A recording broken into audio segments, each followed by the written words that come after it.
हे आहे BTV network आणि आपण पाहत आहात चॅनल बी, प्रतिबिंब जनमनाचं.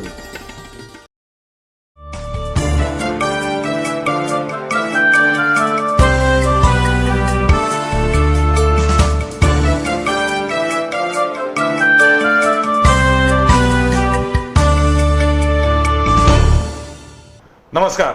संवाद प्रतिवादी आमच्या विशेष कार्यक्रमामध्ये आपल्या सगळ्यांचं मनापासून स्वागत. साधारण एक महिन्यापूर्वी आपण मिड ब्रेन ॲक्टिव्हेशन या एका थेरपीबद्दल, शास्त्राबद्दल किंवा कलेबद्दल याच एपिसोडमधनं माहिती घेतलेली होती. म्हणजे काही मुलं डोळ्यावरती काळी पट्टी बांधून त्यांच्या समोर आलेल्या वस्तू ओळखतायत, रंग ओळखतायत, शब्द ओळखतायत, वाचून दाखवतायत. याच्याबद्दल मला सुद्धा प्रचंड आश्चर्य वाटलं होतं, कुतूहल वाटलं होतं. मिड ब्रेन ॲक्टिव्हेशन बद्दल अनेक लोकांच्या मनामध्ये कुतूहल आहे. ही नेमकी कला आहे, विज्ञान आहे का, याबद्दल माझ्याही मनात काही प्रश्न आहेत आणि मला ते सगळे प्रश्न समजून घ्यायचे, त्याची उत्तरं जाणून घ्यायची. होतं काय, एखादी गोष्ट आपल्याला जर माहीत नसेल तर आपण इमिजिएटली त्याचं अस्तित्व नाकारणं किंवा त्याचं अस्तित्व स्वीकारणं या दोनच गोष्टी करतो. आपण त्याचा शोध घेऊन समजून घ्यायचा प्रयत्न करत नाही. माझा आजच्या एपिसोडचा हाच हेतू आहे की मिड ब्रेन ॲक्टिव्हेशन म्हणजे नेमकं काय आहे हे समजून घेऊया. त्याच्याबद्दल उगीच आरोप करायला नकोत किंवा त्याच्याबद्दल एकदम आपण प्रभावाखाली जाऊन त्याचा प्रचार करायला नको. मला असं वाटतंय मिड ब्रेन ॲक्टिव्हेशनच्या संदर्भामध्ये या एपिसोडमधनं आपण सगळ्यांनी जाणून घ्यायचा प्रयत्न केला तर कदाचित याच्यातले जे काही पॉझिटिव्ह रिझल्ट्स आहेत ते आपल्याला अधिक उपयोगी ठरणार आहेत. आणि त्यासाठी आज पुन्हा एकदा मिड ब्रेन ॲक्टिव्हेशन या संदर्भामध्येच आम्ही आजचा एपिसोड करतोय. त्यासाठी आज आमच्या स्टुडिओमध्ये आलेले आहेत मिड ब्रेन ॲक्टिव्हेशन थेरपीमध्ये ज्यांचं अभ्यास आहे, ज्यांचा हातखंड आहे, अशा डॉक्टर मनाली केतकर. नमस्कार. आपण जो मागे एपिसोड बघितला होता त्या एपिसोडमध्ये काही मुलांनी, मिड ब्रेन ॲक्टिव्हेशन झालेल्या मुलांनी काही प्रयोग करून दाखवलेले होते. ते प्रयोग बघितल्यानंतर अनेक जण अचंबित झालेले होते. त्यामध्ये एक मुलगी होती सानिका. आज सानिकाचे वडील या ठिकाणी आहेत, प्रशांत नाईक, त्यांचे स्वागत. त्याचबरोबर सुनील पाटील जे ब्रेन संकेत या संस्थेमधून काम करतात ते आपल्या सोबत आहेत. नमस्कार. एकूणच मिड ब्रेन ॲक्टिव्हेशन या थेरपीबद्दल, या कलेबद्दल किंवा या शास्त्राबद्दल मी पहिल्यांदा तुम्हाला तेच विचारणार की हे थेरपी आहे, कला आहे की शास्त्र आहे, काय आहे नेमकं? ही शास्त्राच्या मार्फत अवगत केलेली कला आहे असं आपण म्हटलं तर जास्त शास्त्रावरती आधारित कला आहे. करेक्ट. बर, पण याला वैज्ञानिक अधिष्ठान आहे का? वैज्ञानिक अधिष्ठान म्हणजे ज्या ज्या शास्त्रांचा वापर केलेला आहे त्या शास्त्रांना नक्की वैज्ञानिक अधिष्ठान आहे. बर, पण मला सांगा, मी जेव्हा त्याच्यातले काही जे प्रयोग बघितले त्याच्यावरती मला असं जाणवलं की ती मुलं श्वासोच्छ्वास घेतात आणि तुम्ही जे काही मिड ब्रेन ॲक्टिव्हेशनचे जे काही सेशन्स घेता किंवा वर्कशॉप घेता त्याच्यामध्ये मुलांना तुम्ही नेमकं काय शिकवता? आणि लोकांच्या मनात प्रश्न असा आहे की अवघ्या 4 तासामध्ये एखाद्या मुलाचं मिड ब्रेन ॲक्टिव्हेशन कसं होऊ शकेल? नेमकी काय प्रोसिजर आहे, काय ही? पहिल्यांदा आपण हे समजून घेऊयात मिड ब्रेन आहे तरी काय आणि त्याचं ॲक्टिव्हेशन का करावं. तर मिड ब्रेन जो आहे तर आपल्याला उजवा आणि डावा मेंदू हे माहिती आहेत. जर आपण एखाद्या शरीराचा विचार केला आणि 2 हात, तर 2 हात जेव्हा जॉईंट होतील त्या शरीराला त्याच वेळेला त्या 2 हातांना अर्थ राहणार आहे. तसंच आहे उजवा मेंदू आणि डावा मेंदू यांना जोडणारा हा ब्रिज आहे. थोडक्यात ज्या वेळेला होल ब्रेन डेव्हलपमेंटचा आपण विचार करतो त्यावेळेला मिड ब्रेनला बाजूला करून चालणार नाही. आता न्यूरोसायन्स काय सांगतं तर डावा मेंदू जो आहे तो अभ्यास ह्याकडे जातो किंवा लॉजिक म्हणा, आणि उजवा मेंदू जो आहे तो कला, भावना, क्रिएटिव्हिटी, इमॅजिनेशन ह्याकडे जाणारा आहे. आता न्यूरोसायन्स असं सांगतं की डाव्या मेंदूपेक्षा उजव्या मेंदूमध्ये 1000 टाइम्स पोटेन्शियल आहे आणि उजव्या मेंदूपेक्षा मिड ब्रेन मध्ये 10,000 टाइम्स पोटेन्शियल आहे. बर, हे न्यूरोसायन्स सांगतो, म्हणजे वैद्यकीय शास्त्र सांगतो. करेक्ट, न्यूरोसायन्स सांगतं. आता दुर्दैवाची गोष्ट अशी आहे की आपण सगळेजण मानतो की brain is a super computer. तर ब्रेनचा आपण जास्तीत जास्त वापर करून घ्यायला पाहिजे हे तर सगळ्यात तथ्य आहे या गोष्टीमध्ये. आता होतं काय की आपण सायंटिस्ट नाही आणि त्यामुळे आपण सायंटिस्ट जेवढा वापरतात तेवढाही मेंदूचा वापर करत नाही. बर, तर मिड ब्रेन ॲक्टिव्हेशनचा सगळ्यात महत्त्वाचा बेसिक भाग आहे की जास्तीत जास्त मेंदूचा वापर आपल्याला करणं हे त्यामार्फत शक्य होतं. पण मग त्याच्यासाठी तुम्ही जे काही ब्रीदिंगचे एक्सरसाइज घेता त्यातनं काय साध्य होतं? ब्रीदिंगचे एक्सरसाइज का केले जातात? थोडक्यामध्ये मिड ब्रेन ॲक्टिव्हेशन आम्ही कोणत्या स्टेजेसनी करतो तर ह्याच्यामध्ये पहिलं असतं ब्रीदिंग टेक्निक्स. आता ब्रीदिंग टेक्निक्स ही विशिष्ट प्रकारची शिकवली जातात ज्याला आम्ही अल्फा 248 या नावाचं ब्रीदिंग टेक्निक वापरतो. यामध्ये काय होतं की विशिष्ट प्रकारचं रिदमिक ब्रिदिंग केल्यामुळे त्याच्यामधून जास्तीत जास्त ऑक्सिजन हा ब्रेन पर्यंत पोहोचवला जातो. म्हणजे पुन्हा एकदा प्राणायामाशी निगडीत आहे. हा, फक्त प्राणायामापेक्षा वेगळा आहे. बर. आता ह्याच्यामधून साध्य काय करायचं असतं तर अल्फा ब्रेन वेव्हला मुलांनी जाणं अत्यंत गरजेचं असतं. ब्रेनमध्ये या वेगळ्या वेगळ्या वेव्ज आहेत. अल्फा आहे, थीटा आहे, डेल्टा आहे, बीटा आहे. अल्फा ब्रेन वेव्ह म्हणजे काय तर मेडिटेशन नंतर येणारी मेंदूची अवस्था, अतिशय सुदनिंग, अतिशय पीसफुल वाटणं. आता हे येणं का आवश्यक असतं? जे एखादं मूल शाळेमध्ये जातं त्यावेळेला त्याला काही वेळेला शाळेत जायचा इंटरेस्ट नसतो, त्याला विषयात इंटरेस्ट नसतो, काही टीचर्सचे प्रॉब्लेम्स असतात. तर मूल तर त्या मानसिक अवस्थेत किंवा त्या ब्रेन वेव्हमध्ये नसेल तर नॉलेज कुठलंही द्या, सोपं द्या नाही तर अवघड द्या, त्या नॉलेजचं फिल्टरेशन होतं. थोडक्यात गाळणं घेऊन बसल्यासारखं होतं. मॅक्झिमम नॉलेज हे खाली जातं आणि वरती खूप कमी राहतं. त्यामुळे इझी पद्धतीने विशिष्ट प्रकारच्या ब्रिदिंगनी जर आपण अल्फा ब्रेन वेव्हमध्ये जात असलो तर ते साहजिकच गरजेचं आहे. मेडिटेशन मोठ्यांना सुद्धा साहजिक शक्य होत नाही, कारण की आपल्याला एका पोझिशनमध्ये व्यक्ती बसू शकते, परंतु डोक्यामध्ये जितके विचार आहेत त्या विचारांमधून बाहेर पडून मेडिटेशन करणं मोठ्यांना सुद्धा अवघड असतं. तर ते मूल आहे ते एका जागी इतक्या वेळ बसेल ही अपेक्षा करणं चुकीचं असतं. मला तोच प्रश्न विचारला होता की मग 4 तासामध्ये तुम्ही त्या मुलांना मिड ब्रेन ऍक्टिव्ह कसं काय करू शकता? राईट ब्रेनच्या मेथड्स असतात. राईट ब्रेनच्या मेथडचा वापर केला तर अमेझिंग गोष्टी घडू शकतात. याचं उदाहरण आईन्स्टाईन आहे. आईन्स्टाईननी उजव्या मेंदूचा वापर केलेला आहे. पण तुम्ही त्या मुलांना उजवा मेंदू आणि डावा मेंदू हे दोन्ही वापरण्याचं टेक्निक शिकवता? उजवा मेंदू जास्तीत जास्त वापरण्याचं टेक्निक. डावा मेंदू ते वापरतातच. अभ्यास हा आहे तो डाव्या मेंदूशीच आहे. बर. आणि त्यामुळे एखादं पालक आम्हाला कसं विचारतं की मॅडम की एक मूल 4 तास बसू शकत नाही जागेवरती, मग इथे कसं काय बसतं? उजव्या मेंदूचा वापर केल्यानंतर मूल एका जागी बसणार. फॉर एक्झाम्पल कार्टून बघायला मुलं बसतात, व्हिडिओ गेम्स खेळायला बसतात, क्रिएटिव्ह आहे, कलरफुल आहे, त्या ठिकाणी मुलांना ओढ वाटते आणि ते बसतात. म्हणजे याच्याशी पुन्हा मानसशास्त्राचा पण संबंध आहे? एक्झॅक्टली आहे. ओके. नाईक साहेब, तुमच्या मुलीनं सानिकानं मागच्या एपिसोडमध्ये असे वेगळे प्रयोग करून दाखवले होते. मला सांगा, तिच्या अभ्यासामध्ये किंवा तिच्या एकूण दिनचर्येमध्ये मिड ब्रेन ऍक्टिव्हेशन नंतर तुम्हाला काही बदल जाणवलेत का? हो, फ्रँकली, प्रामाणिकपणे, खरेखुरे सांगा. अगदी सर. ऍक्च्युली हा कन्सेप्ट ज्या मॅडमने आता विषय केला तो तुम्हाला आज कळाला. ह्याच्या अगोदर फक्त माझे मित्र सुनील पाटील यांनी मला सांगितलं की असा एक कन्सेप्ट आहे आणि तुमची मुलं लावून द्या. त्यांच्या माझ्या रिलेशन मधनं मी विश्वास टाकून लावून दिलो 1 वर्षापाठीमागं. माझ्या 2 मुलींना लावून दिलो. माझी मोठ्या मुलीपेक्षा जी आता सध्या नवीला आहे तिच्यापेक्षा ही मुलगी एकदम त्यामध्ये तिची ग्रोथ फार चांगली होती. तिच्या वागण्यामध्ये, तिच्या अभ्यासामध्ये तिचा कॉन्फिडन्स जाणवायला लागला. ती कॉन्फिडन्स लेवल वाढली. सीबीएस पॅटर्न मधून तिला मी 7 दिला. इंटरनॅशनल मध्ये अभ्यासक्रम तिचा बदलला. त्यामध्ये ऍक्च्युली काय व्हायला पाहिजे होतं की ती थोडीशी खाली यायला पाहिजे होती मार्क्समध्ये, पण हे झाल्यानंतर तिच्या मार्क्समध्ये आमूलाग्र बदल होत गेला. अभ्यासामध्ये जो वेळ ती पूर्वी देत होती त्याच्यापेक्षा कमी वेळ देऊन सुद्धा तिचे प्रगती चांगली व्हायला लागली. अच्छा, म्हणजे थोडक्यात तिची ग्रास्पिंग कॅपॅसिटी पण वाढली, स्मरणशक्ती अधिक तल्लक झाली तुमचं म्हणणं आहे? हो हो. सुनील पाटील सर, गेल्या काही दिवसांमध्ये मिड ब्रेन ऍक्टिव्हेशन बद्दल पुन्हा एकदा चर्चा सुद्धा झाली आहे. बरोबर. आता अशी परिस्थिती आहे की ज्या पद्धतीनं एखाद्या गोष्टीचं पेव फुटावं त्या पद्धतीनं मिड ब्रेन ऍक्टिव्हेशन बद्दलचे वेगवेगळे क्लासेस सुरू व्हायला लागलेले आहेत. बरोबर. त्यामुळे ह्याच्यामध्ये एक व्यावसायिक गणित घेऊन केवळ नफेखोरीचा व्यवसाय म्हणून बघण्याची एक प्रवृत्ती तयार व्हायला लागली आहे का, असा एक प्रश्न तयार व्हायला लागलाय. मिड ब्रेन ऍक्टिव्हेशन मुळे जर खरोखर मुलांच्या मध्ये काही सकारात्मक बदल होणार असतील, जे मागच्या एपिसोडला आपण म्हटलं होतो की ही जर मुलं इतकी तल्लख होणार असतील तर त्यांच्या त्या ताकदीचा किंवा त्यांच्या त्या क्षमतेचा उपयोग आपण देश कामासाठी करून घेऊ शकतो, विधायक कार्यासाठी. नक्कीच अनेक चांगल्या गोष्टीमध्ये चांगले बदल करू शकतील ते. पण अशा वेळेला जर त्याच्यामध्ये केवळ आणि केवळ व्यापार यायला लागला तर त्याला तुम्ही पायबंद कसा घालणार? नाही, कसं आहे, आम्ही तर डॉक्टर मनाली केतकर मॅडम यांच्या माध्यमातूनच हे काम करतोय आणि ते ज्यावेळी उपस्थित असतात त्याच वेळी ह्या बॅचेस होतात. इतर ठिकाणी म्युझिक थेरपी, व्हायब्रेशन थेरपी वगैरे वापरली जाते. अगेन आम्हाला त्याबद्दल काहीच माहिती नाही, त्यामुळे आमच्याकडून व्यापारीकरणचा काही विषयच नाही. आतापर्यंत जवळजवळ 450 ते 500 मुलं आपली ही ऍक्टिव्हेटेड झालेली आहेत. ही सगळी मॅडमच्या थ्रू झालेली आहेत. अगदी पुण्याला जाऊन केलेले आहेत, आम्ही सातारामध्ये केलेले आहेत, सगळ्या ठिकाणी आम्ही बऱ्याच ठिकाणी ह्या बॅचेस केलेले आहेत. पण मॅडमच्या थ्रू ह्या बॅचेस झालेल्या आहेत आणि 4 तासाच्या कार्यशाळेनंतर पालकांनी एवढे चांगले रिझल्ट दिले जसं आता प्रशांत नाईक साहेब बोलले त्या पद्धतीनं. बरोबर. आणि पालकांचं जर समाधान होत असेल तर काही प्रॉब्लेम नाही, दुसऱ्या कोणी आक्षेप घ्यायचं काही कारणच नाही. बर. आणि याची जी फी आहे म्हणजे मॅडमने पहिल्या दिवसापासूनच ह्या फीवर एवढे ठेवलं होतं की ह्याचं बाजारीकरण नको आणि ह्याला उद्या जाऊन मार्केटमध्ये वेगळा व्ह्यू नको, त्यामुळे सर्वसामान्यांच्या पर्यंत चांगला विषय जावा म्हणून ह्याची फी म्हणजे जेवढे आता काही कंपनी काम करतात त्यापेक्षा खरोखर ह्याची फी सगळ्यात अत्यल्प ठेवलेली आहे आणि तोच आमचा मेन ह्यातला बेस आहे. मला सांगा केतकर मॅडम, मुळात मिड ब्रेन ऍक्टिव्हेशन ही जी काही कला आहे, शास्त्र जे काय आहे, हे कुठून आले? हे मूळ भारतीय आहे आणि याच्याबद्दल जगभर काही संशोधन चालू आहे का किंवा याला काही मान्यता मिळाली आहे का? मिडब्रेन ऍक्च्युअली आहे आपल्याकडचंच. संजयनी महाभारतामध्ये वापरलेलं होतं हा.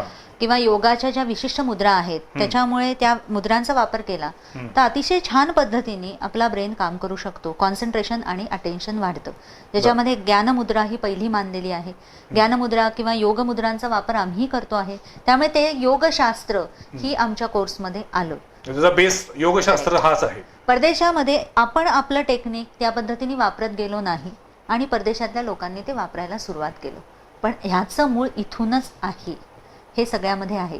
नाही, पण मला सांगा, ती मुलं जेव्हा डोळे बांधून रंग ओळखतात किंवा शब्द ओळखतात त्यावेळी ते कसे ओळखतात? म्हणजे मला असं वाटतं की काही लोकांचा असा आक्षेप आहे की डोळ्यावरती जी काळी पट्टी बांधलेली असती त्याच्यातून त्या मुलांना ते दिसत असतं आणि त्यामुळे ते त्यांना एक प्रकारे फक्त खाली बघून ते कसं दिसेल याचं टेक्निक शिकवलं जातं. असं काही आहे का?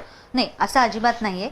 कारण की आजपर्यंत असं बघितलेलं नाही, त्यामुळे एखाद्याला वाटू शकतं की पट्टीच्या खालनं वगैरे मुलं बघता आहेत, पण फक्त ते त्या पद्धतीचा वापर करत नाहीत. थोडक्यामध्ये जसं हाताचा वापर ब्लाइंड लोक करू शकतात ब्रेल लिपीसाठी, तसंच आपल्या सगळ्यांच्याकडे हातामधली व्हिजन आहे. हातांनी फिरवून ते सांगू शकतात चित्र काय आहेत, नंबर्स काय आहेत, कलर्स काय आहेत, स्पर्शांनी सांगता येतं. त्याच्यानंतर कानाची व्हिजन. आता जे पण मग एखाद्या मुलाला आपण जे काळी पट्टी बांधतो त्याच्याऐवजी संपूर्ण बुरखा घातला किंवा त्याच्या डोळ्यावरती वेगळ्या पद्धतीचे जर 3-4 रुमाल बांधले तरी सुद्धा तो मुलगा केवळ स्पर्शानं ते ओळखू शकेल का? हो. आणि ह्या आपण 4 तासाच्या मेथडमध्ये माझा भाग हाच आहे की फक्त वासाने मूल सांगता आहे, फक्त डोळ्यावरती पट्टी बांधून सांगते असं मला नकोच आहे. जर 5 इंद्रिय आहेत तर 5 इंद्रियामधून ते काम झालं पाहिजे. एखादं मूल 4 इंद्रियांचा वापर करून पटापट सांगेल, दुसऱ्याला ते 4 इंद्रियांचा वापर करायला थोडा वेळ लागेल, पण येत नाही असं मात्र होत नाही. 100% येऊ शकतो. तुम्ही याचा अभ्यास कुठे केलाय? परदेशामध्ये ऍक्च्युअली मलेशिया, सिंगापूर हे मेन देश आहेत, पण त्याच्याही आधी रशियानी हे टेक्निक वापरलं गेलं. ब्रॉनिकॉव नावाचा एक माणूस आहे, आजही त्यांची तिथे संस्था आहे.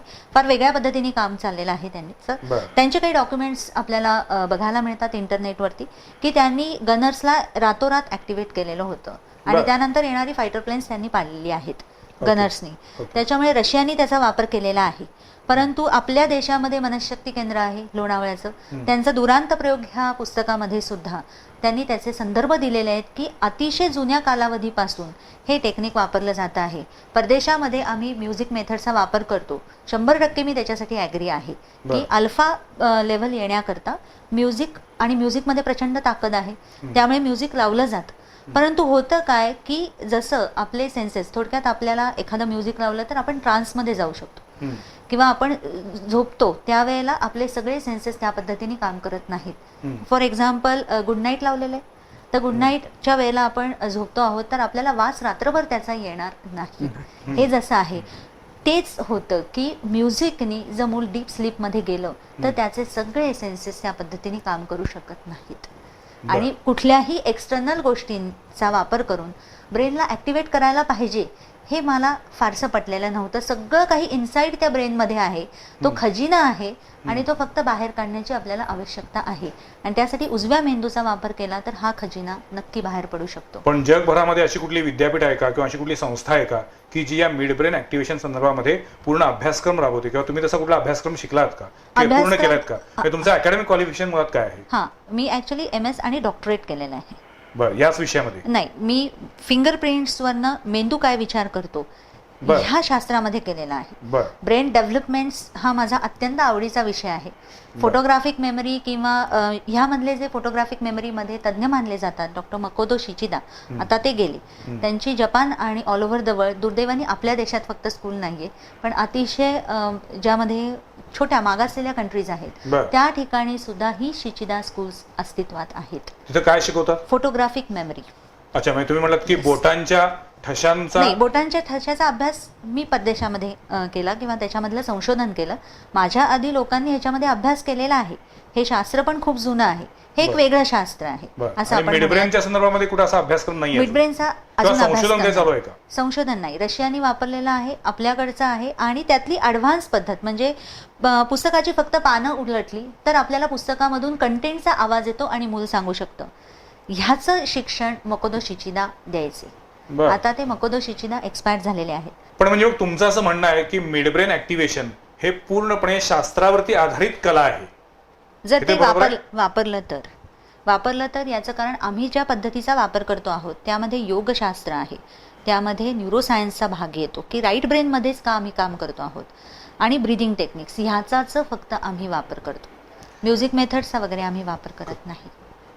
श्वासोच्छ्वासावरती आधारित अशी ही मिडब्रेन टेक्निकची जी काही एक पद्धत आहे ही नेमकी काय आहे हे आपण जाणून घेतोय. अजूनही काही प्रश्न आहेत पण त्यापूर्वी एक छोटासा ब्रेक. पाहत रहा संवाद प्रतिवाद.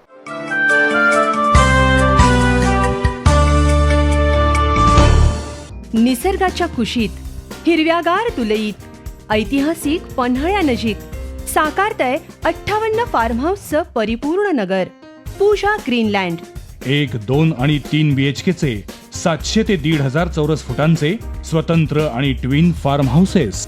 ताणतणाव, धावपळ, दगदग, प्रदूषण, गोंगाट यापासून दूर निसर्गरम्य वातावरणात आधुनिक सोयीसुविधांयुक्त पूजा ग्रीनलँड मधील तुमचं फार्म हाऊस म्हणजे मनशांतीचं, रिफ्रेश होण्याचं डेस्टिनेशन. पहिल्या फेजच्या पूर्ततेनंतर दुसरी फेज गतीनं पूर्णत्वाकडं.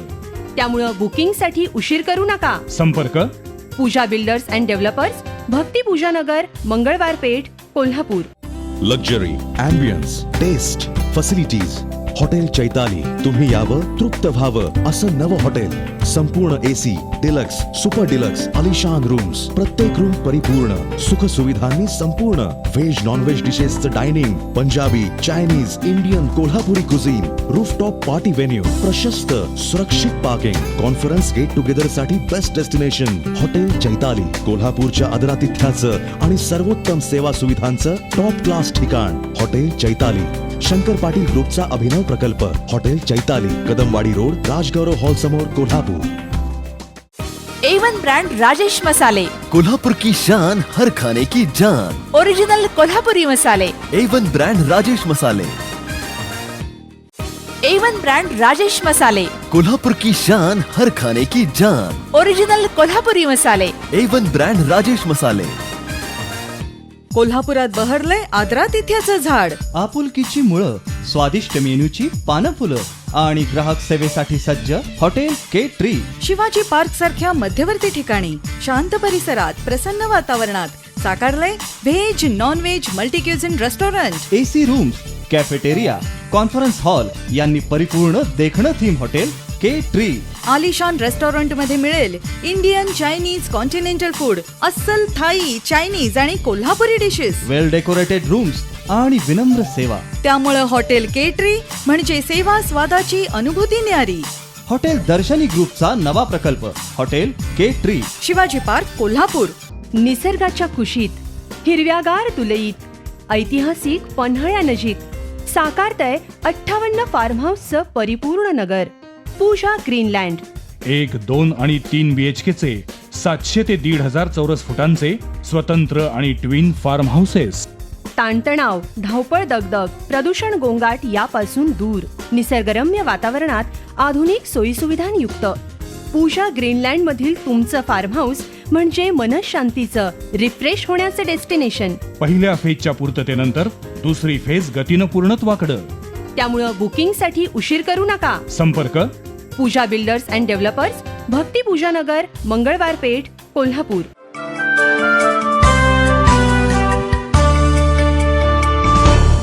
ब्रेक नंतर पुन्हा एकदा आपल्या सगळ्यांचं स्वागत. संवाद प्रतिवाद मध्ये आज आपण बोलतोय मिड ब्रेन ऍक्टिव्हेशन म्हणजे नेमकं काय.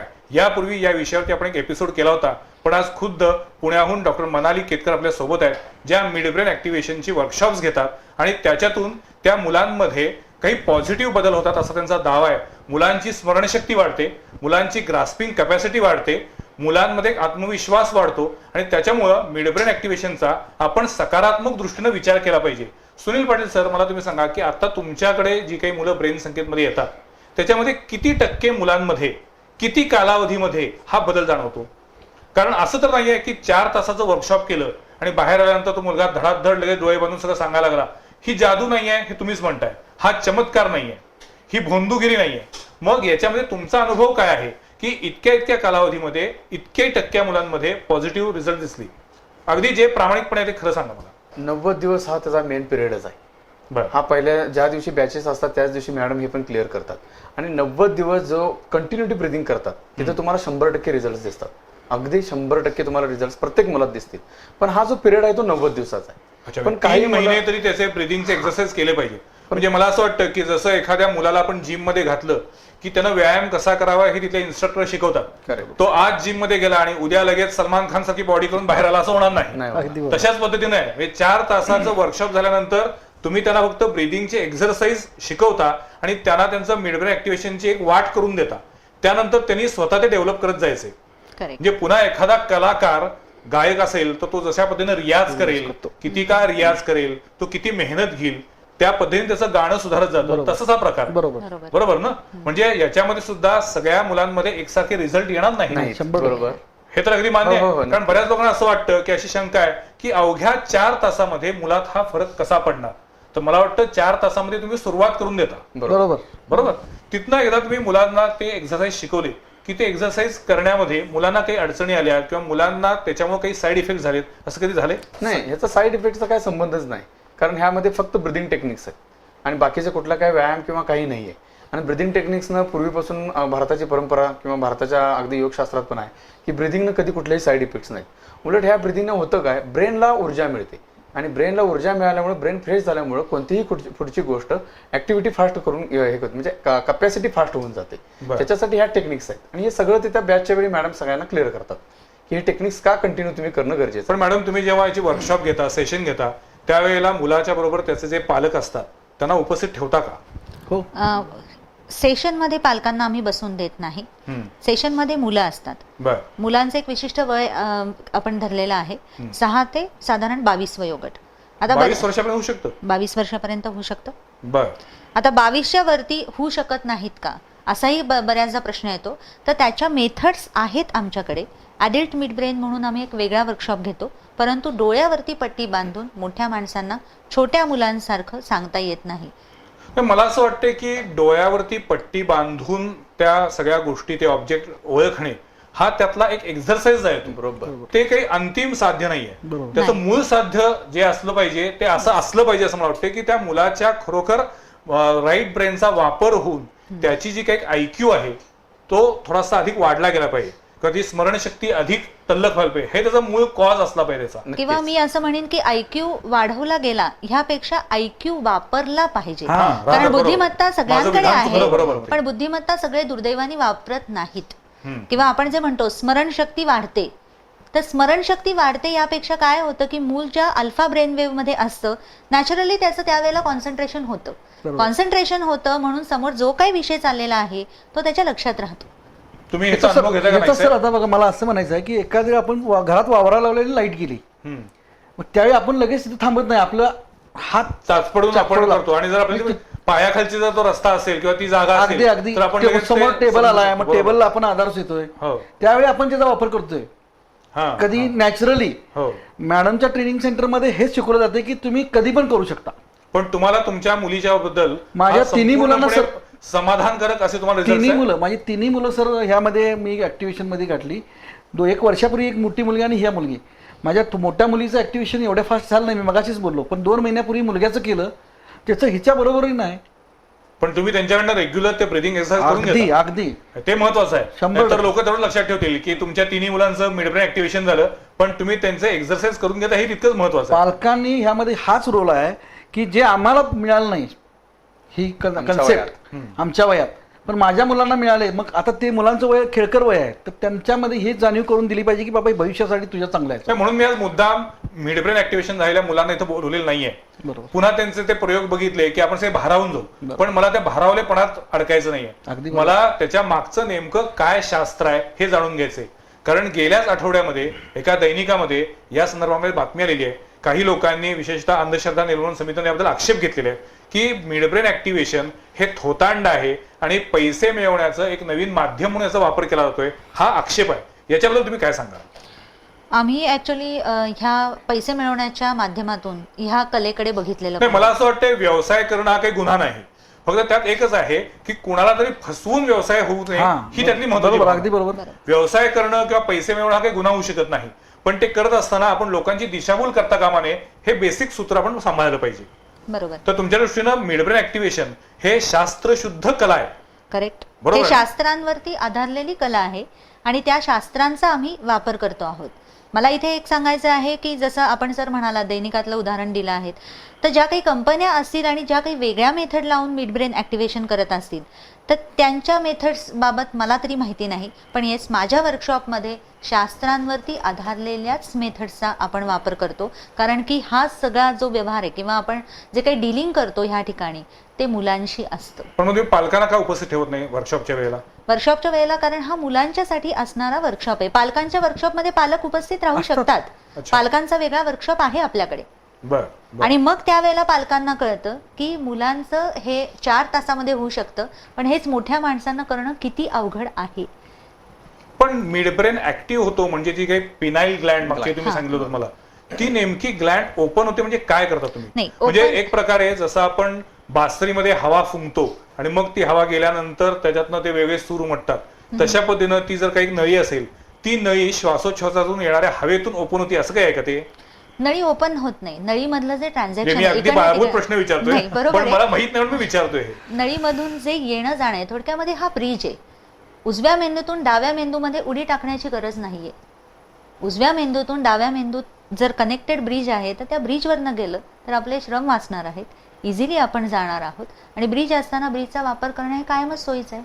पाटील सर, आपला तो एपिसोड प्रसारित झाल्यानंतर मला काही लोकांचे असे फोन आले किंवा त्यांच्या प्रतिक्रिया अशा होत्या की मुलांना जे काही त्यांनी प्रयोग करून दाखवले त्यावेळी त्यांच्या डोळ्यावरती आपण जी काही काळी पट्टी बांधलेली होती त्याच्यातून त्यांना खाली दिसत होतं.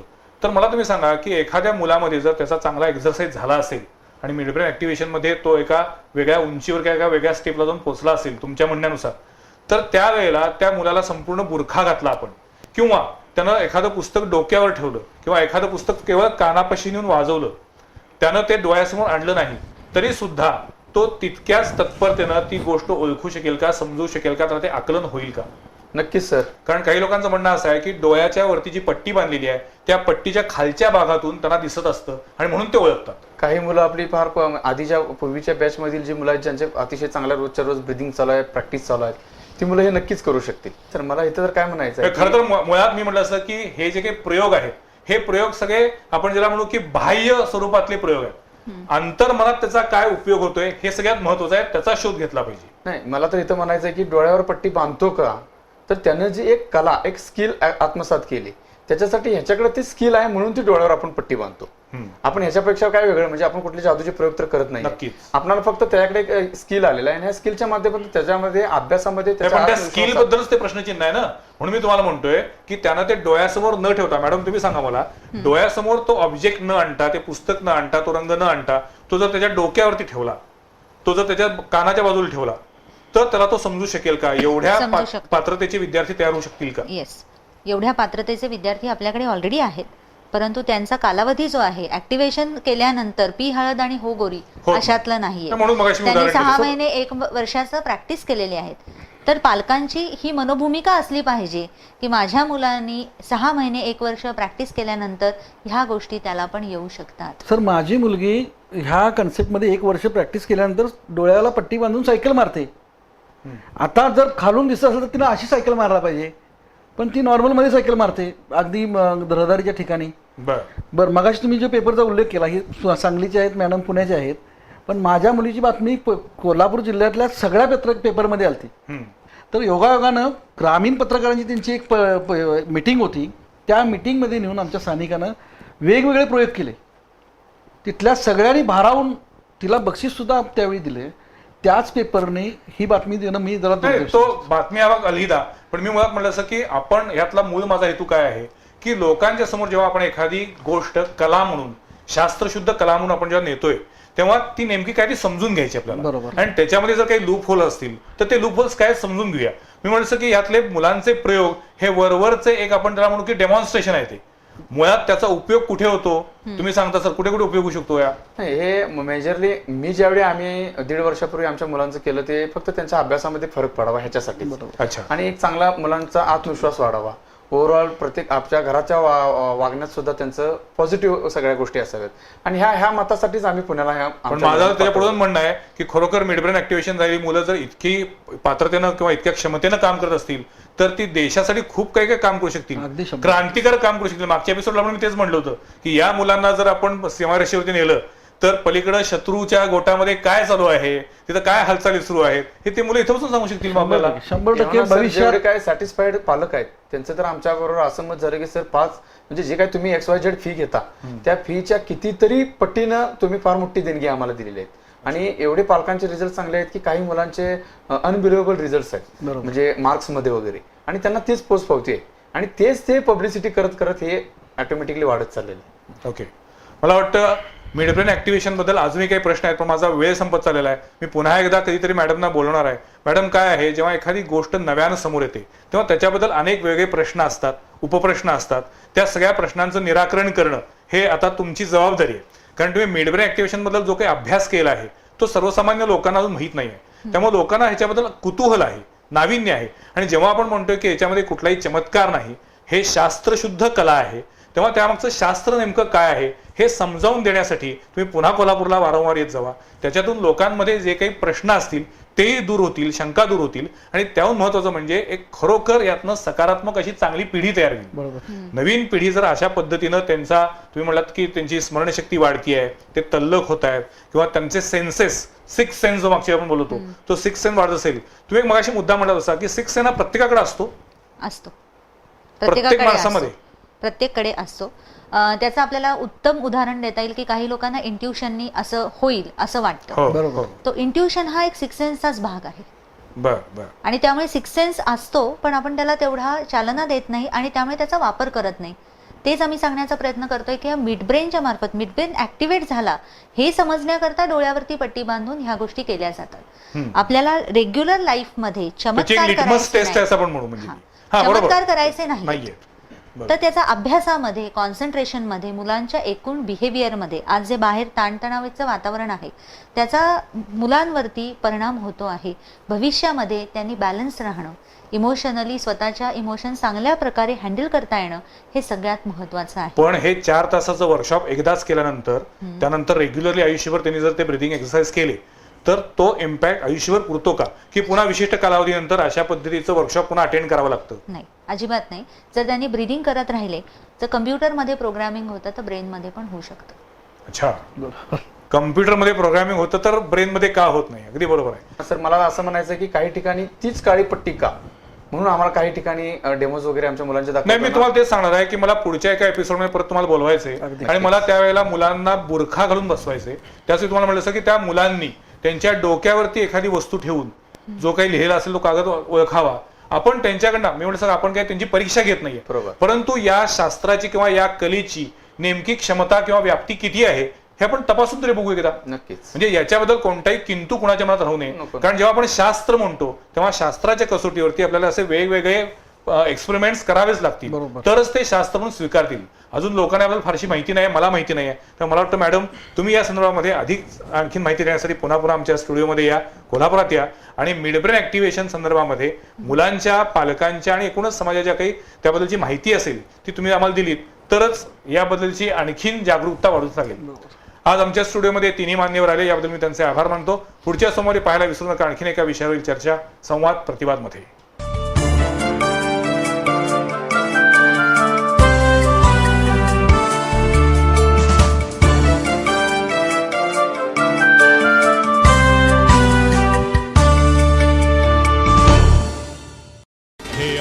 BTV नेटवर्क आणि आपण पाहत आहात चॅनल B, प्रतिबिंब जनमनाचं.